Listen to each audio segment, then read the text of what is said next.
Assalamualaikum warahmatullahi wabarakatuh. Selamat pagi teman-teman semuanya. Perkenalkan, nama aku Cinia sama Vena Pratama dengan NIM G0025185 dari kelompok A10.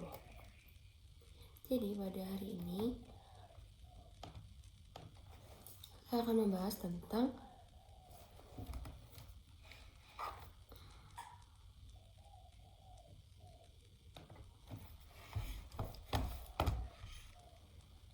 anatomi sistem kardiorespirator. Langsung aja kita masuk ke laporan pertama. Saat kegiatan bermain, Rusdi, seorang anak laki-laki usia 4 tahun, tiba-tiba berhenti berlari karena sesak nafas. Dengan bibir dan ujung jari tampak kebiruan. Rusdi kemudian berjongkok beberapa saat hingga kondisinya membaik. Ibunya menyampaikan bahwa sejak bayi anak sering mengalami kebiruan terutama saat menangis atau lelah dan pernah didiagnosis dengan tetralogy of Fallot. Pertanyaannya, pertama, jelaskan sirkulasi fetal atau fetal circulation. Yang kedua, jelaskan salah satu gangguan akibat gagalnya penutupan struktur fetal setelah lahir. Dan yang ketiga, jelaskan vaskularisasi arteri dan vena jantung. Langsung aja kita masuk ke yang pertama, yaitu fetal circulation. Jadi fetal circulation kita mulai pertama dari placenta dulu, kemudian kita masuk ke vena umbilicalis yang dia membawa oksigen. Nah, kemudian nanti masuk ke ductus venosus, kemudian selanjutnya ke vena porta hepatica, baru ke atrium dextra. Mengapa ke vena porta hepatica terlebih dahulu? Karena setelah melewati ductus venosus terdapat organ hepar. Jadi di situ terdapat vena porta hepatica, baru kita masuk ke atrium dextra.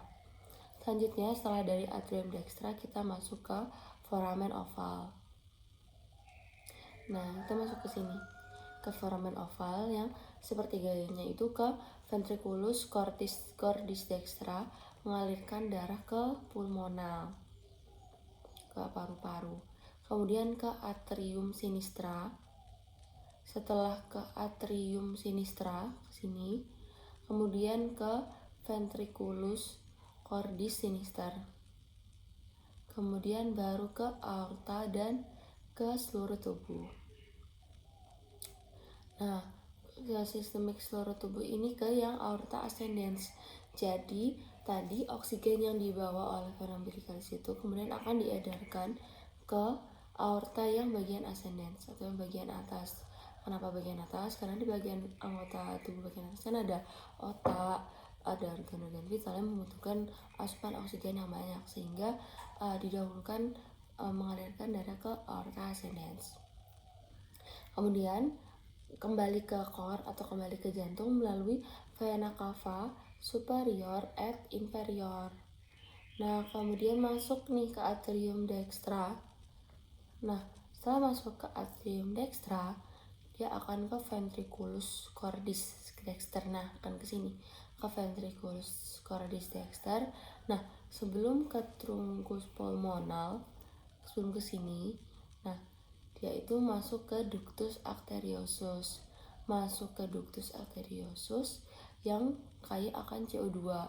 Kemudian ke aorta descendens, yang ke bawah ini descending aorta, dan kemudian ke arteri iliaca communis dan ke arteri umbilicalis, kemudian kembali ke placenta. Nah, untuk yang aorta descendens ini untuk anggota tubuh bagian bawah.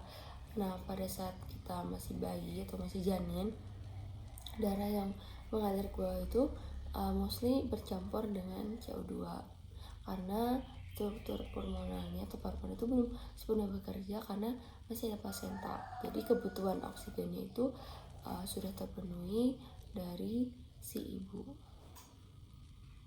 Nah, tadi kan ada yang ke ductus arteriosus nih. Nah, dia itu akan sedikitnya mengalir ke pulmo. Tuh, next. Nah, selanjutnya kita akan membahas kegagalan penutupannya tadi. Nah, kita akan membahas si pattern ductus arteriosus, yaitu gagalnya perkembangan ductus arteriosus menjadi ligamentum arteriosum. Nah, kalau kita lihat di gambar ini, kita bisa melihat pada saat masih janin, si ductus arteriosusnya kan dia masih terbuka nih yang menghubungkan ke aorta. Nah, tapi saat kita sudah bernafas, sudah dewasa, dia akan berkembang menjadi ligamentum arteriosum. Nah, kegagalannya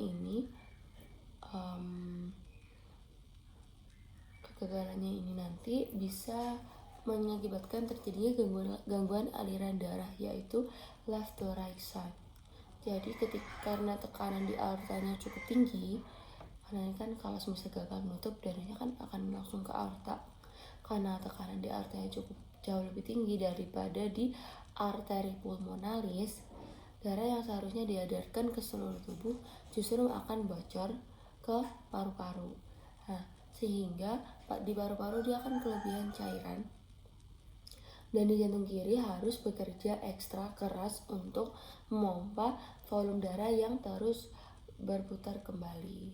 Nah, kalau semisal ini tidak ditangani, kondisi ini bisa memicu sesak nafas, gagal jantung, hingga kerusakan permanen pada pembuluh darah paru-paru yang disebut dengan sindrom Eisenmenger.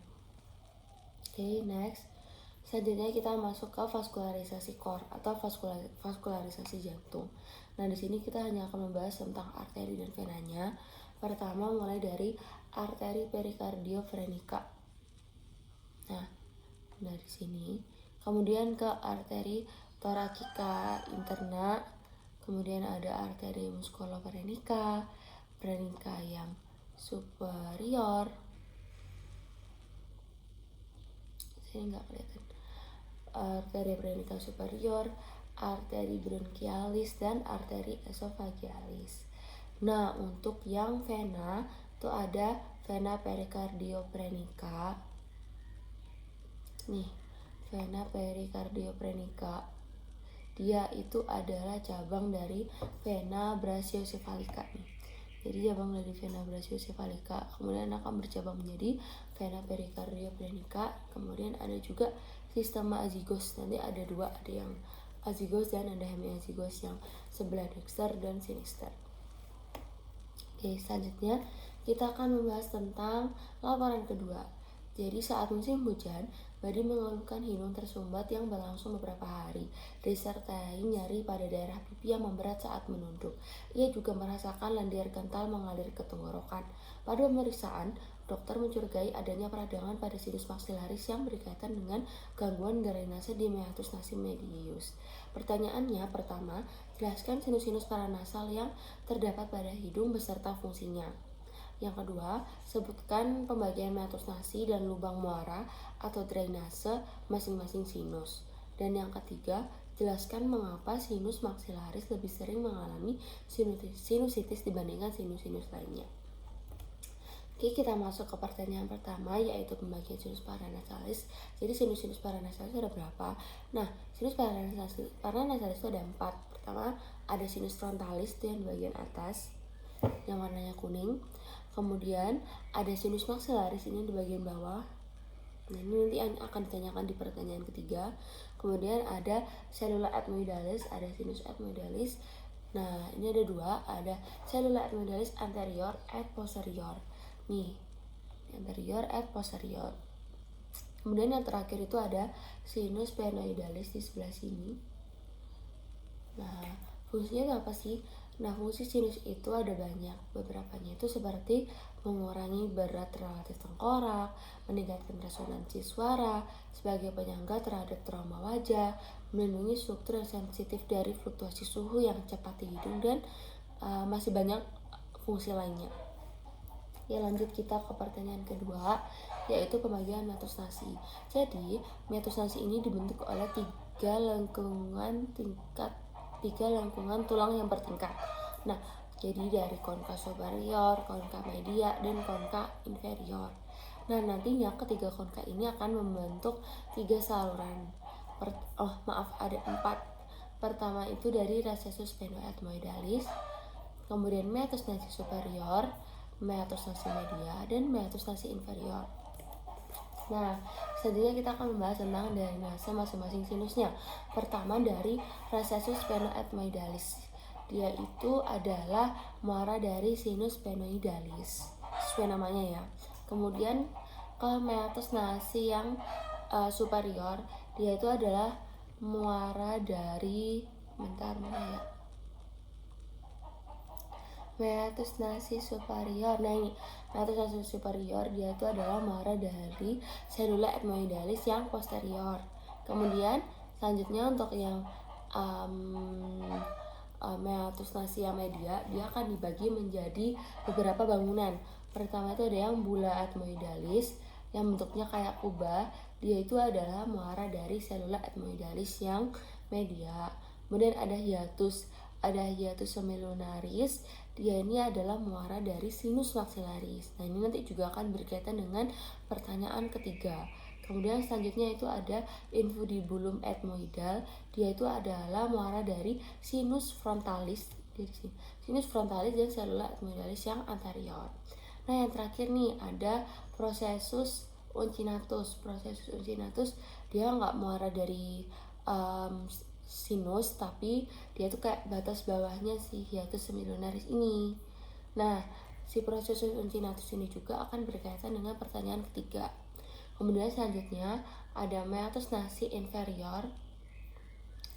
Ini dia itu adalah muara dari ductus nasolacrimalis. Oke, selanjutnya kita masuk ke pertanyaan ketiga. Nah, mengapa sih sinus maxillaris itu sering mengalami sinusitis dibandingkan sinus-sinus lainnya? Simpelnya itu karena, nah kalau kita lihat di gambar nih, sinusnya kan di sini nih, dia tuh mengandung, mukus membran, mengandung mukus.